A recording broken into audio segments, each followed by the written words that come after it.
BNP তার অস্তিত্বকে অস্বীকার করতে শুরু করে দিয়েছে।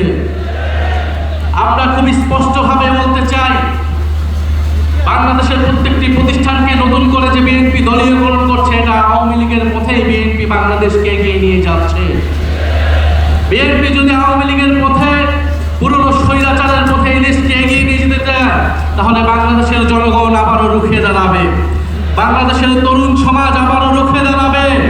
প্রিয় উপস্থিতি, আপনারা জানেন 2024 সালের জুলাই গণঅভ্যুত্থানের মধ্য দিয়ে বাংলাদেশ একটা পরিবর্তনের স্বপ্ন দেখেছে।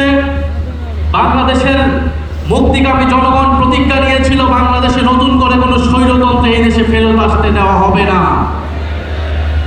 সেই প্রতিজ্ঞা থেকেই বাংলাদেশের সংস্কারের কার্যক্রম শুরু হয়। 5ই আগস্টের পর থেকেই প্রতি পদে পদে বিএনপি, তৎকালীন বিএনপি সেই সংস্কার কার্যক্রমে বাধা দিয়ে এসেছিল।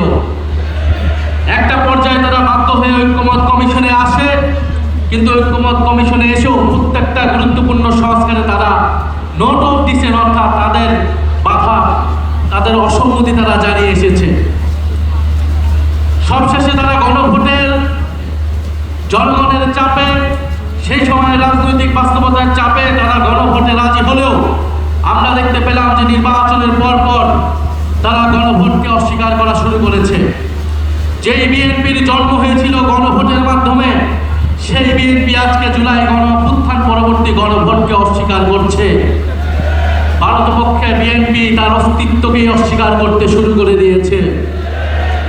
আমরা খুব স্পষ্টভাবে বলতে চাই, বাংলাদেশের প্রত্যেকটি প্রতিষ্ঠানকে নতুন করে যে বিএনপি দলীয়করণ করছে, এটা আওয়ামী লীগের পথেই বিএনপি বাংলাদেশকে এগিয়ে নিয়ে যাচ্ছে।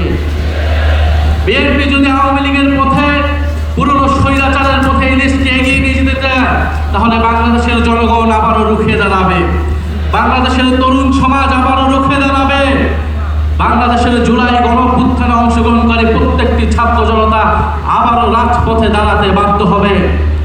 বিএনপি কৃষক কার্ড, ফ্যামিলি কার্ড দিয়ে জনগণের মন ভুলানোর চেষ্টা করছে।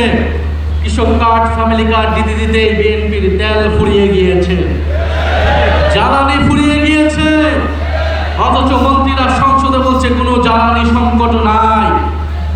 বাস্তব সমস্যাকে অস্বীকার করছে, অর্থনৈতিক সমস্যাকে অস্বীকার করছে, দেশে আইন শৃঙ্খলার যে ক্রমান্বয়ে অবনতি হচ্ছে সেটাকে অস্বীকার করছে বর্তমান সরকার।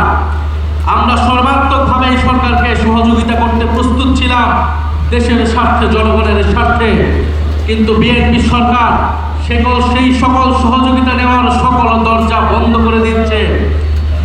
আমার জানা নেই, যারা এখানে অভিজ্ঞ আছেন, মুরব্বী আছেন, তারা বলতে পারবেন বাংলাদেশের ইতিহাসে এত কম সময়ে, মাত্র 2 মাসে কোন সরকার এতটা অজনপ্রিয় হয়েছিল কিনা।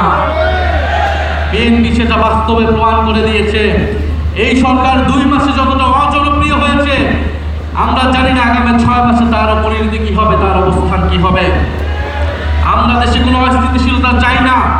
আমাদের দাবি একটাই, গণভোটের গণরায় বাস্তবায়ন করে জুলাই গণঅভ্যুত্থানকে প্রকৃত সম্মান দেওয়া, জুলাই শহীদ পরিবারকে প্রকৃত সম্মান দেওয়া, আহত যোদ্ধাদের প্রকৃত সম্মান দেওয়া।